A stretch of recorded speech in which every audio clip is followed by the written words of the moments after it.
Conversations That Matter is a partner program for the Centre for Dialogue at Simon Fraser University. The production of this program is made possible thanks to the support of the following and viewers like you. Michael Chong, welcome. Thanks for having me. My pleasure. You know, it's interesting having you here. I know that you're in the midst of a political campaign to try and become the leader of the Conservative Party, and we'll kind of get to that. But what fascinates me about you and our own relationship with ourselves as Canadians is, what does it mean to be a Canadian now? We look at your family heritage. Your father was Chinese, your mother Dutch. You spreekt de Nederlands bij? Ik kan een beetje Nederlands praten. And you kind of grew up in a rural environment. You live in an urban. What does it mean to be Canadian now? And then let's talk about the context of that in relationship to the Conservative Party. Well, I think it means to be part of one of the most exciting countries on the face of the earth. A place where we've created something very special. A place where millions of people have come in recent decades and in the decades and centuries before to create a different kind of society where it doesn't matter where you come from, what your background, your race, religion, or creed is, but rather what you aspire to be. And a place where we all share a common Canadian citizenship centered around our Charter of Rights and Freedoms, our laws, our democracy, our freedoms. So we've built something here pretty special that we need to protect, but also enhance. Well, I think that view is true if you have an inclusive perspective, but not everybody does. And there are even people who are running for the leadership of your party who don't see what it means to be Canadian in that light. So how do we move towards that and also recognize that, as an inclusive society, it also brings with it some challenges? Absolutely. Look, as a political leader, there's two ways to debate immigration. There's two ways to talk about immigration. One is to play to people's dark fears about immigrants, which is not constructive. The other is to say, look, we have to be constructive about our immigration policy. It's too important a public policy file to play politics with. I think it's perfectly acceptable to have a debate about how to strengthen our immigration system, but what we have to be careful about as political leaders is that we don't play to people's dark fears about immigration, that we don't play to anti-immigrant prejudice. But if we look at the Canadian history, there has been that fear for a long period of time. Chinese, your father is of Chinese descent. Up until 1964, the challenges of being Chinese and coming to Canada, living here and having rights and freedoms, they were limited. And yet since then, we've opened our arms to the people of the world and said, now come and join us in the building of a truly blessed nation. But there are people who are going, oh yeah, but we've made lots of mistakes and it really hasn't been worth it. Well, I think, the first generation always struggles to integrate into Canadian society, but the second generation integrates, and I'm proof of that. I'm the first generation of my family born and raised in Canada, and I've completely integrated into Canadian society. So I think we have to be patient about the millions of newcomers who've come here.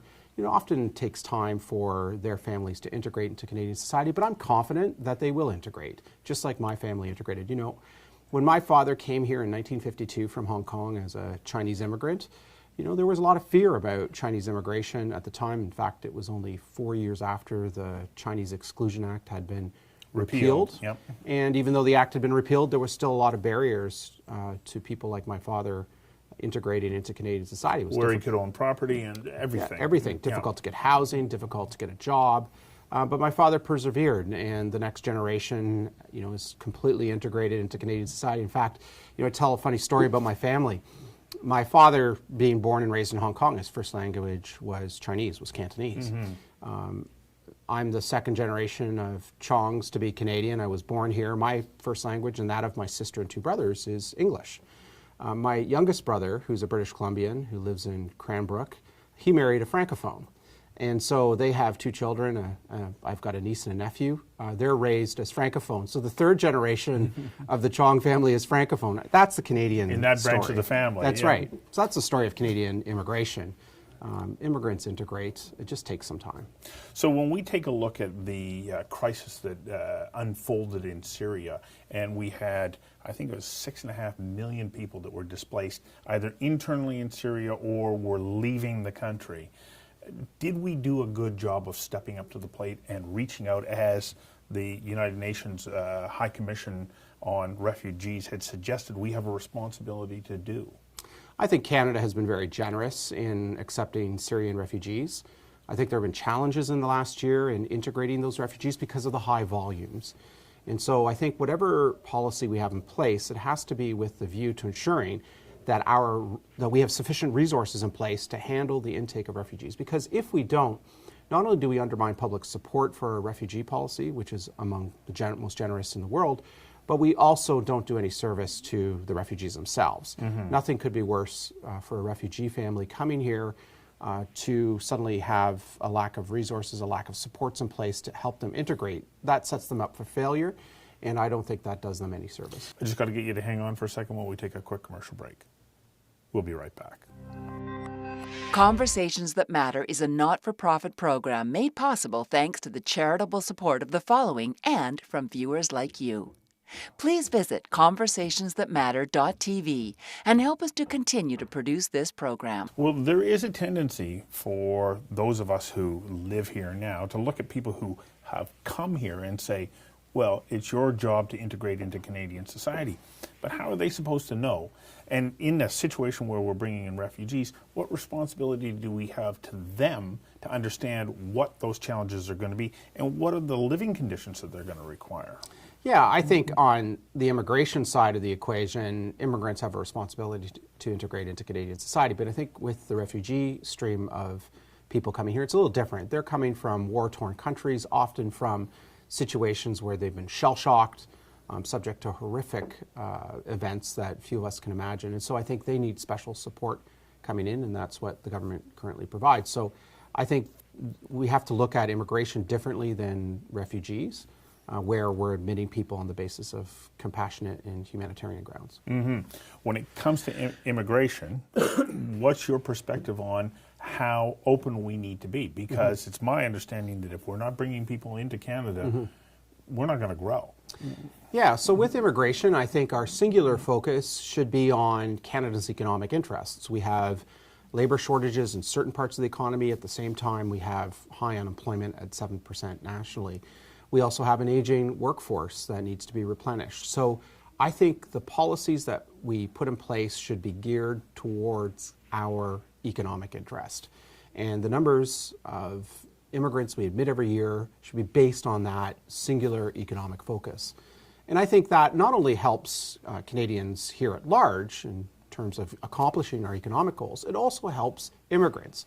The best way for an immigrant to integrate into Canadian society is to enter the workforce quickly and to have a productive job where they can contribute to not only our society but to their furtherment of their families. But we have a considerable number of barriers that are in place. You can see highly educated and trained people from other countries say, okay, I take you up on that invitation, Canada. They come here, and then finding work in their respective careers can become the kind of challenge that makes them go back home because they come up against regulatory organizations or associations or whatever it is that stands in the way, and then they say, the allure of the Canadian experience isn't quite what I thought it was. So how do we address that? Because if we need to bring those people in, we need them to fill roles, and yet we stand in the way of the process once they're here. Yeah, so this is a complex policy issue because most of the professions are regulated by provinces and by provincial self-governing bodies like engineering, medicine, nursing, the law, a whole range of professions. So I think what the federal government can do is provide information to would-be immigrants to Canada to make it clear what their credentials are worth if they are to come here and the path that they need to pursue in order to become recognized in Canada for their education and their credentials. If we do that, I think we'll avoid that problem of immigrants coming here and being surprised or being disappointed about their entry and their lack of recognition for their credentials. So when we're looking at immigrants, are we looking at the worker class, those people who are going to come and take those jobs that most Canadians don't want to do? Or is it a mix of also bringing in entrepreneurs who are saying, I'm going to come here and create business and actually hire people as well? I think it's both. I think we have labor shortages in both parts of our economy. There are many high-paying jobs that are going unfilled in, for example, the high-tech sector in Vancouver here and in Waterloo. And in that case, I think we need to speed up a program called Express Entry. I've heard from many employers in this country that it's difficult to get approvals, to get people into the country to fill these positions which are currently being unfilled. So the government needs to speed up that process to allow employers who have jobs that are unfilled to fill those jobs with productive immigrants. On the other hand, there are many minimum wage jobs in this country that are going unfilled because of labor shortages, and we also need to ensure that those jobs are being filled. And yet there are people who say, yeah, but when you start to bring in people on those numbers, the nature of being a Canadian changes. I'm not convinced that that's true. I'm going to give you my own bias on this. I actually think that Canada changes people far more than they change Canada. That we do have a good cultural foundation. I agree with you entirely. Yeah. My family, I agree. I couldn't agree with you more. My family is a good example of that. I can't, and my brothers and sister can't speak Chinese. My father was the first generation. He was Chinese speaking as his first language. The second generation is English speaking as their first language, and one branch of the Chong family is French speaking as their first language. So Canadian culture, Canadian society is strong enough to absorb the waves of immigration that we have been receiving and ensure that those immigrants integrate into Canadian society. Look, you just have to look around you at the vibrancy of cities like Vancouver, Toronto, Montreal that have benefited so greatly from these waves of immigration, not just culturally, but economically and otherwise. This is our second break. We'll be back in a moment. Conversations That Matter is a not-for-profit program made possible thanks to the charitable support of the following and from viewers like you. Please visit conversationsthatmatter.tv and help us to continue to produce this program. I can hear people here in Vancouver in particular saying, well, hang on just a second there, Mr. Chong. We've had a wave of people come from Asia and in particular China with lots of money, and they have had a significant impact on the housing market. And as a result, there's been quite a backlash. All of a sudden, there's this knee-jerk reaction from the provincial government that says, we're going to clamp down on that. How, from a federal perspective, do you get involved in that process in making sure that the right mix of people is coming to the country at the right time?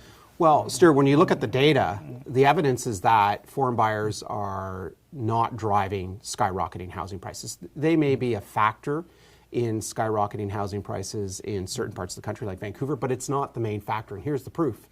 We've had skyrocketing housing prices in places like Victoria, in places like Regina and Saskatoon, which receive virtually no immigration. This is a countrywide problem that's a result of what I believe to be a singular policy on part of the federal government, which is CMHC's mortgage insurance program. The federal government has provided mortgage insurance, which has allowed banks to privatize their profits and pass the risk on to Canadian taxpayers. And what this has done is it's led to unsustainable rates of mortgage credit growth over the last 10 years, and that is the biggest single factor in driving household unaffordability. So my view is that the government's got to get out of the business of mortgage insurance, allowing the banks to return to more sustainable levels of mortgage credit growth, and the government needs to properly regulate the banks to ensure that. And that is the long-term plan to return housing prices to more sustainable levels. So I think this is a good example of being careful that we don't play to people's anti-immigrant fears. I think we have to always look at the evidence before we make policy decisions, and the evidence is that on balance, the single biggest factor in driving housing prices in places like Vancouver and Toronto is not foreign home buyers, but CMHC's mortgage insurance program. As I talk to you, I look at you and hear you as a progressive. You're inclusive. You have a broad perspective. What is it about the Conservative Party that appeals to you? Because of the major political parties in Canada, it's the one that I think is on the right side of a progressive movement, and yet here you are. So how does the Conservative Party align with your values? Well, I'm a fiscal conservative. I believe in much smaller government, much lower income taxes, and much more efficient delivery of public services like healthcare and education. And so I'm a conservative because I believe that. And I believe when conservatives focus on those fiscally conservative economic policies, we win government and Canadians trust us. I think most Canadians are fiscal conservatives. They want to see efficient delivery of government services. They want to see low income taxes and lower taxes. And they don't want us to focus on divisive social issues. That's the kind of party I want to build and why I'm in this leadership race. That almost sounds like a description of the Liberal Party back in the 1990s under former Prime Minister Jean Chrétien. I think that he would probably say, oh, that was me too. Is that what Canadians want? Absolutely. Canadians believe in building in political parties that are based on fiscally conservative agenda, but that are inclusive of Canadians of all regions of the country, all backgrounds, all races, all religions, all creeds. And the reason is simple. We as a society have survived against the great elephant to the south of us because we have stuck together over 150 years. In fact, we've stuck together for hundreds of years. Americans are much more individualistic, much more less oriented to working together. And the reason for that's simple. They can do that. They are a massive economy, a massive country with 300 plus million people. In order for our country to have survived over these centuries, we had to stick together in common cause, and Canadians have always voted for parties that have put forward that view, and I think that's the kind of party I want to build. We are seeing more and more delineation amongst perspectives in Canadian society. When a group doesn't agree with a public policy decision, they are quick to go out and vocally protest, physically protest. We've just seen the Kinder Morgan decision from the Prime Minister's office. And that's one that when you have sort of a vocal social media, you would say, wow, okay, that's a bit of a risky decision.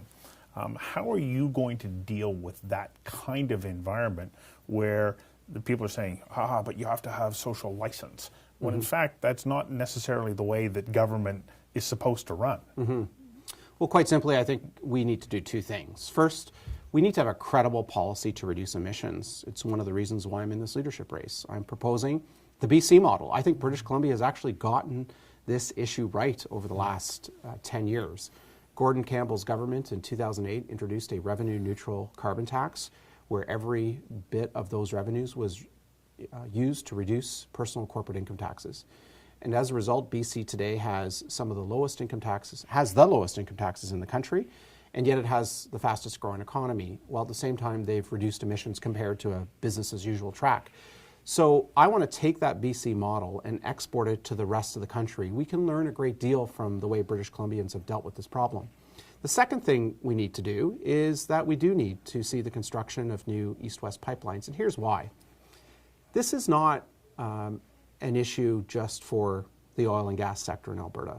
This is not just an issue for Western Prairie provinces like Alberta and Saskatchewan. This is a Canadian issue.